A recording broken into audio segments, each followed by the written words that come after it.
കോഴിക്കോട് നിഷാൻ ഇലക്ട്രോണിക്സിൽ നിന്നും പണം തട്ടിയ കേസിൽ പ്രതി അറസ്റ്റിൽ. കോഴിക്കോട് ശിവപുരത്തെ എം അബ്ദുള്ള ഹനീഫയെയാണ് Kozhikode medical college police arrest ചെയ്തത്. സ്ഥാപനത്തിലെ ബില്ലിംഗ് ജീവനക്കാരനായിരുന്ന പ്രതി ഉപഭോക്താക്കൾക്ക് തന്റെ ഗൂഗിൾ പേ നമ്പർ നൽകിയാണ് ഓൺലൈൻ വഴി പണം തട്ടിയത്. 2024 ഒക്ടോബർ 14 മുതൽ നവംബർ 5 വരെയുള്ള കാലയളവിലാണ് കോഴിക്കോട് ശിവപുരം സ്വദേശിയായ എം അബ്ദുള്ള ഹനീഫ് തട്ടിപ്പ് നടത്തിയിരുന്നത്. നിഷാൻ ഇലക്ട്രോണിക്സ് കോഴിക്കോട് ശാഖയിൽ ക്യാഷ്യർ കം ബില്ലറായ പ്രതി ഇടപാടുകാർക്ക് ഗൂഗിൾ പേ പേയ്മെന്റുകൾക്ക് തന്റെ ഗൂഗിൾ പേ നമ്പർ നൽകിയാണ് തുക അയപ്പിച്ചിരുന്നത്.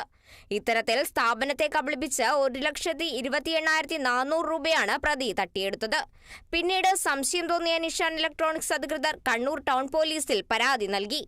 ഈ പരാതി പിന്നീട് കോഴിക്കോട് മെഡിക്കൽ കോളേജ് പോലീസിന് കൈമാറുകയായിരുന്നു.